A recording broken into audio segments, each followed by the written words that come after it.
Welcome to KIRSTIcast, the show where we hope to illuminate, entertain, and engage our listeners, helping them create the life they want. I'm your host, Kirsti Manna.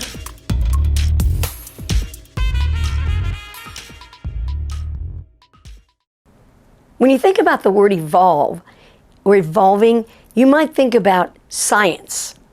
I was never really good at science. Were you?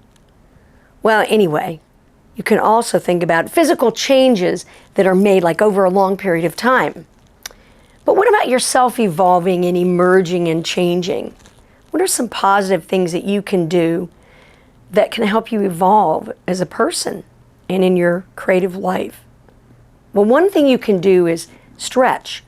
Now, I'm not talking about yoga, although yoga is a really good thing for your body and mind. I think everybody should do a couple downward dogs every day, and I'm not kidding. But I'm talking about stretching yourself and holding a vision of the possibilities and the kind of person that you can become by putting more positive ideas and more positive emotions into your life. Those kinds of things can really help you face challenges in life. So what can you do every day that's going to be more positive, that's going to be evolving and emerging, that's going to make people look at you and say, wow, there's really something different about you? Try to find something every day that you can put into your life that's more positive, and just think about how great the life you are creating is going to become. Stick around. We'll be right back with the Shero Spotlight.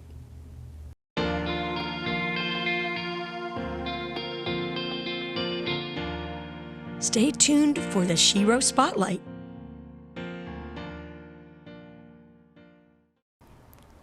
Well, welcome back to KIRSTIcast and my Shero Spotlight with a very special guest today, somebody that I have known for a really long time, but I haven't seen her in a really long time.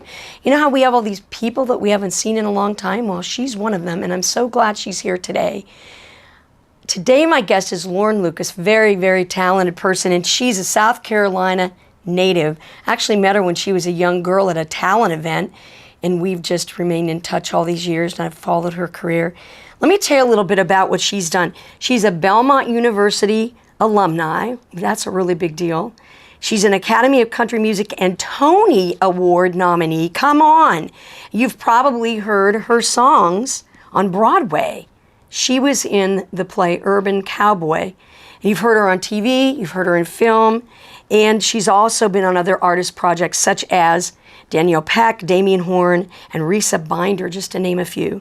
As a touring artist, Lauren has opened for, good grief, Kenny Chesney, Old Dominion, Blake Shelton, one of my favorites, of course, Billy Currington, Maroon 5, and the Bacon Brothers. I love those guys, and many more.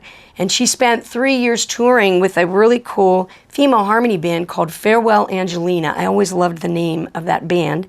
And she has penned several songs on their latest EP. Lauren's released a string of singles herself, and she's working on a new project and a new show that she told me about. That's a big secret. We're going to let her maybe tell us a little bit about that. You can find out lots of information about Lauren at laurenlucas.com. Welcome, Lauren. So glad you're here. Lauren, I'm so glad you're here. How are you doing? I haven't seen you in a couple of years at least. I know. It's been way too long. I'm doing great. Thanks for having me. You're so welcome. You never change. Thank You're you. always smiling and happy, and that's so great. Well, thank you. It's so great. So tell me what you still love about being... I have really been focusing a lot lately in the last couple of years, since a little bit pre-pandemic, but then for sure with the pandemic. On my fans. And just remembering why I make music. You know, there have been moments in my life where I've thought, all I do is sing, or all I do is write. Like that's all I do. Like what value is that bringing? It seems sometimes frivolous, I think. Or I have felt that way in the past. I can completely understand that, though. It's like, what is the purpose I'm not of curing this? cancer. I'm not, Yeah. you know, I don't know.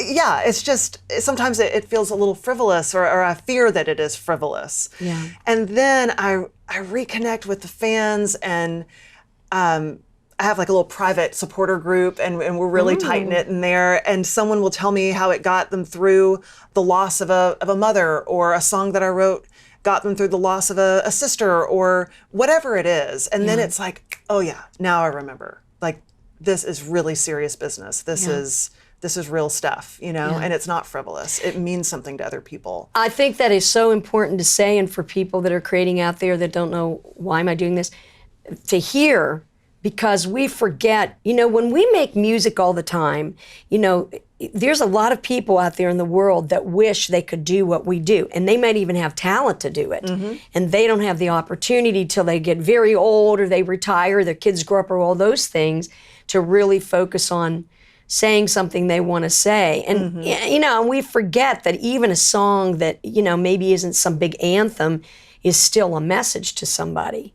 That's right. And I think it's really easy to get caught up in the day-to-day grind of writing, and if you're writing for another artist, then it's like, well, what are they trying to say, and what is it that they need, and connecting political dots sometimes with the industry, and it's easy to lose focus on the way we are changing the world. Our contribution as creatives is touching people and helping them feel, and whether that's funny and making them laugh, or just roll down the windows and, you know, enjoy a ride in the country, or if they're grieving, you know. It's so anyway, that's what I still love is that connection with the listeners, and when I do hear stories of how it's really touched them, it makes it really impactful. Well, and if you have that kind of an attitude about your music, you know, you can have a very, very long career. That's right. It's I have learned over the years that it really is about finding your little tribe, you know, and that's really all that matters, at least to me. Yeah. Well, and you know, you can't make somebody love your song, or love, you know, want to cut your song.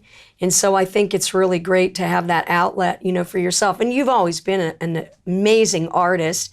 And just talk for a few minutes about some of the experiences that you had in your life, you know, like Urban Cowboy, that kind of thing. How is that so different from what you do now in your career? Gosh, I feel like throughout my entire career, I've done a little bit of both releasing music for myself, or pursuing an artist career for myself, and also supporting other artists behind the scenes as a writer. And so I don't know, that's just been kind of a constant in all these years. But yet when I was still a teenager when I first got the opportunity to be a part of Urban Cowboy, the Broadway adaptation.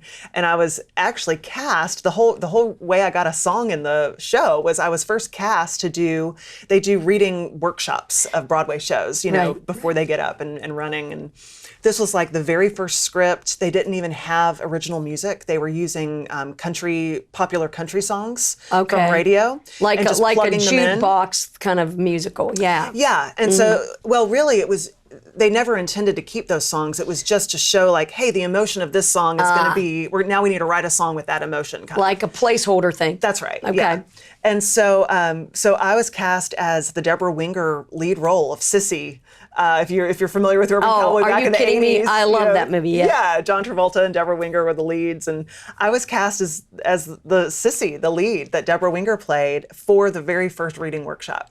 And I had worked with the director in a previous off-Broadway show a couple years before, which was also a country-themed musical. So it's weird how like musical theater and country music have collided in my life several times. That's interesting. And so anyway, fast forward a few years after that workshop, they were ready to put original music, and there was this one specific scene where they still didn't have a song for it. And he gave me the script and asked me if I'd try to write the song, and I wrote with Sarah Light and Danny Arena, and it got into the show. Oh, that's right. That's so great. Yeah, I love that story. And then, you know, went on to I've had major label deals where I've been an artist on a major label. I've had independent label deals. I've been completely independent, which is what I'm doing now. I've been in a solo thing. I've been in bands. So it's just been a very varied career, I suppose. Oh, it's so great. So what's something that you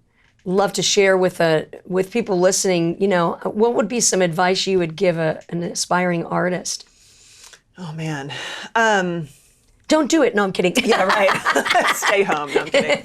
Not at all. I think something that I have to continually learn myself, and relearn and relearn and relearn, is the journey is never linear, and so you really do have to have a passion for what you're doing. You might not love every single thing about what you have to do as an artist, right? Because it does take an entrepreneurial spirit, and you do have to learn how to do a lot of things that have nothing to do with music, but they have to do with keeping your career afloat. That's true. Because you need money to promote, or you need money to record, or these kinds of things. You have to stop sometimes and make money, and that's right. That can be difficult. Yeah, or learning how to market it so that people know how to find you and know how to find this music that you just made, or whatever the steps are. Learning, recording software, and you may not have thought you ever wanted to be in that seat, but whatever it is, you have to learn a lot of different skills, and that's really not so different from other industries. I look at my mom; she's a small business owner, and my mom has had to learn how to do tons of things that have nothing to do with her retail store, right. in order to keep her retail store afloat. Yeah, and so we're not alone in that. And so I think just the advice would be to remind yourself the journey is not supposed to look like you start here and it just goes up, up, up, up, up like that. It's going to go up, it's going to go down, it's going to curly Q. You're going to summit and hit like this big goal that you've been working towards, and then it's going to come back down again, and that is the career. That is life. That's the career right there. And I think too, it's about, loving, it's not just about loving what you do or what your why is, but it's about loving yourself doing it. Mm-hmm. That's right. That's something that I think happens sometimes to people in Nashville, is they get into the grind of it, and then they forget who they are within that, and they don't love who they are in that anymore. Because it's tough. I mean, it's tough no matter what you're trying to do creatively. I don't care if you're trying to be a chef, you have to really have passion for that. So this is something I always ask my guests. Tell me a stay inspired story, like something that impacted you, or a person maybe that really sticks with you, that's inspired you. Yeah. A couple of years ago, I was in a band called Farewell Angelina for just shy of 3 years. That's a long time, though. It is, I guess. Yeah. It is. It was a good run, and we were touring internationally. We had 100 dates a year plus radio visits and travel on either side. I mean, I was gone a ton. Wow. And I wanted to start a family, and I decided to get off the road. I knew I needed to make space for myself, for something new to happen, even though I wasn't exactly sure what that was. But I just had kind of this instinct, I guess, about it. And I got off the road, and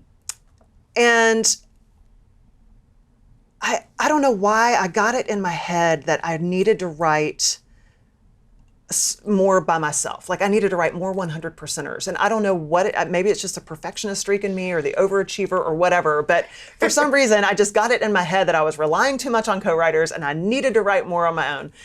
And I was actually just on the tour page of a website of an artist I love. Her name's Jonathan Brooke. I love her. Do you know Jonathan? Yes. Just fabulous. And I saw where, that wasn't it, sorry. I think there was like an ad populated on a website or something that she was coming to Nashville, like City Winery or something, for a show. I was like, oh, I want to get tickets. I went to her website, and I saw she was doing a songwriting workshop the night before her show. Wow. And I thought, oh my gosh, a chance to learn how one of my biggest influences thinks and her creative process. I wanted to kind of just get in there and understand a little bit more about her process and learn. That's neat. And so I decided to take the writing workshop, and she turned me on to some really great poetry. She is kind of known, her style, she's known for alternate tunings. And so I learned some really cool alternate tunings. Oh, that's cool. And I kind of took some of the things that I learned and came back home and just started playing around with it. And I had recently, at that time, not long before that, I had experienced a miscarriage. Oh, I'm sorry. I ended up, just through this poem and this alternate tuning, it just all marinated in this way. And I ended up writing a song about that. And it really helped me through my grief. And it sounds like that might be like a really heavy song, but actually if you heard it, it would just kind of sound like a love song to people who didn't know what it was about, you know. That's a very touching story. It just, it kind of boosted my confidence that I wrote it 100%er. Yeah. And I don't know, it was a confidence booster. It helped me through my grief. And it was just just another marker going like, yeah, you're on the right path. Like, just keep going, you know? And so it's meant a lot to me. That's real. What's the name of the song? Always Mine. Oh, that's nice. I'd love to hear that. That's really pretty. Yeah, I hope to. I have a project coming out sometime next year. I've recorded a classic country covers album with two of my girlfriends. Oh, that's cool. Kind of inspired by the Dolly, Emmy Lou Ronstadt trio records. Yes. So I'm working on strategizing a release for that. But then I need to get back in the studio myself and record some of these songs that I've been writing over the last few years. It's been since, I think, 2020 since I've released a single. So I'm looking forward to getting back and recording. And Always Mine is something I definitely want to get out there. That's going to be really nice for people to hear that. So another thing that I always ask my guest is, what is your power word? Ooh, a power word. So I pick a word for the year instead of doing like a New Year's resolution. Yeah. Are you familiar with this trend where people pick a word for the year? Mm-hmm. And so this year my word is allow. But I probably wouldn't pick that for my power word. I think my power word, and maybe my word for next year, I've already kind of started thinking about it. You're jumping overachiever thing in me. No, it's just a word that has resonated a lot with me this year is align. Oh, I like that. Anything that just feels aligned. And I'm learning about myself that if it is something that I'm dreading doing, I shouldn't commit to it. You know, I should just say no. Yeah. And also, conversely, if it's something that makes me feel like almost like frantic or urgent or just stresses you out, or I can feel myself trying to people please or hustle in some way, that's not aligned either. Even though that's kind of like this high energy feeling, it's not dread. You know, it's just that's also not meant for me. Yeah. And so really trying to focus on what feels aligned, and whether that's musically, whether that's business relationships, whatever that might be. Yeah. That's just a really good barometer for me, is if something feels aligned. That's really good. So that's my power word. I like that. That's pretty powerful. Yeah, well, it is for me. It's something I've learned over the years. It's been really helpful. Yeah, that's great. So if you could finish this sentence, today the number one thing I'm grateful for is? Like musically? Could be anything. Could be anything. Well, I'll keep it on a musical path and kind of go back to how we started, which is the number one thing I'm grateful for musically is my listeners. The people who have been supporting me, and we've supported each other and have been listening and downloading and purchasing music and coming to shows. Yeah. It really is about that relationship for me. That's what means so much to me, and I'm really, really grateful for it. That's really nice. I'm sure your fans will love to hear that. Oh, well, they're awesome. I mean, truly, I have fans who have recently just dropped CDs off at their local radio station, and the next thing you know, I'm driving down the road to go to a radio interview. I mean, that's wonderful. It's incredible. They're really championing you. Yes, and and I hope they feel vice versa. I mean, again, we had a couple of fans who lost folks earlier on in the pandemic, and just writing notes to each other and emails and staying in touch in a personal way. I mean, it's just. It really is an authentic connection that we have, and it means a lot to me. That's so great. It's so cool to think, that people you don't even know, that you come together with them over music, and then you end up knowing something about them that's really intimate or personal. Oh, yeah. You become friends, that kind of thing. That's right. What music's all about to me. That's right. That's exactly it. It's a big connector. That's right. I know one of the people I'm thinking of right now, she lives in Australia. Ah. You know, but I saw pictures of her little grandchild recently who was in the hospital for a while. And so, I mean, you know, it's really meaningful. That's really cool. Well, I want to thank you so much for being here today, Lauren. This has been a very inspiring interview. You mean like on the brink of being choked up. It's so great to see you, and I hope that we get to connect more. Yes, and I know for sure. In just a little bit you're going to be playing a song for us. Yeah. So everybody stick around. We're going to be right back with a song from Lauren Lucas. You're my hero, more than a hero, and I look up to you every single day. Every day, my celebration, my inspiration is to be like you, but in my own way. You're my hero, more than a hero. I've spent years of self-discovery learning how to live a successful creative life. That's why I created my course, Spark Your Creativity, the Steps to a Successful Creative Journey, to help others discover their own potential. Your creative journey never ends. So why not invest in yourself and sign up for my course today at Kirsty.com. See you on the journey. I want to thank you so much for being with us today at KIRSTIcast, and we want to thank our very, very special friend and guest, Lauren Lucas, who is going to be playing a song for us in just 1 minute, so don't you go anywhere. I want to thank Funhouse Studios here in Nashville, Tennessee for having us today. I want to thank everybody who's out there listening. And don't forget to like, download, and share this episode of KIRSTIcast.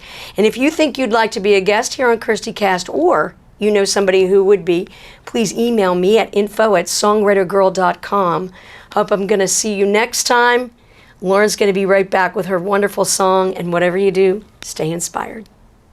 The song I'm going to perform for you now is called Go Home, Paul. I wrote it with my friend Jay Knowles, and I released this as a single back in, I think it was 2019.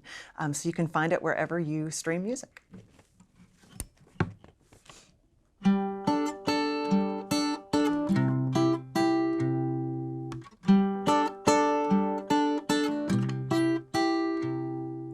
Go home, Paul.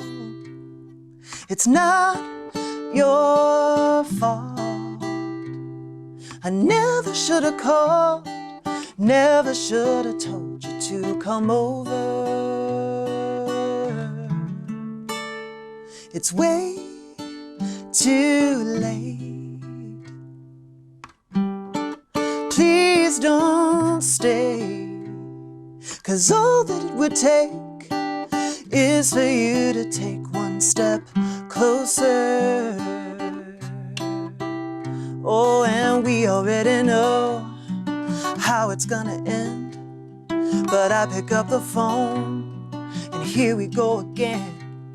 So go before I start trying to believe in something that never will be. At 2 a.m.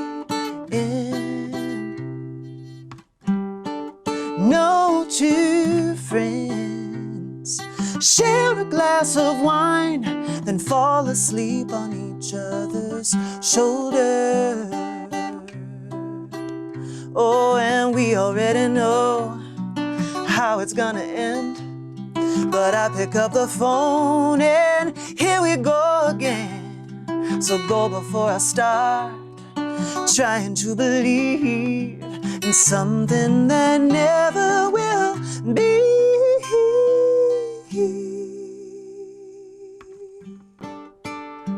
Go home, Paul, and I won't call you. Not until I'm sure, not until I know, not till I believe I can let you go.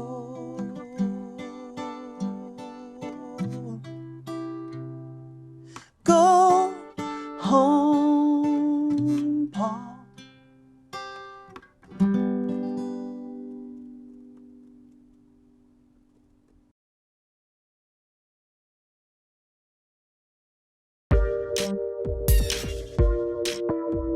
You've been listening to KIRSTIcast.